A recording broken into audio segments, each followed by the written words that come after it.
Instant merienda na hindi na kailangan gumawa ng dough. Sliced bread lang, pwede na. Lagyan ng hotdog at cheese, panalo ang sarap. Perfect pang merienda, napakadali lang gawin. Kailangan lang natin dito ay sliced bread. Depende na sa inyo kung gaano karami ang gusto nyo gawin. At hotdog.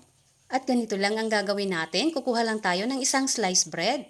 At ilagay natin ang hotdog. At i-fold lang natin ito ng ganito. Gagamit lang tayo dito ng toothpick, pang sealed lang natin. Once na ilagay na natin, putulin lang natin ang excess na toothpick para hindi sagabal. At meron tayo dito ang tinimplang butter, garlic at dried oregano. Mix well lang natin ito, napakabango talaga. Kung meron kayong fresh na parsley, mas mainam po. Once na mix na natin itong mabuti, pwede na natin ito i-brush. Pwede nyo rin ito gawin, pambaon ng mga chikiting sa school, dahil napakadali lang nito gawin. At lagyan lang natin ito ng cheese. Mumurahing cheese lang ang nilagay ko dito. Mas mainam po kung quick milk cheese po ang gagamitin nyo dito. At gawin lang natin ito sa lahat.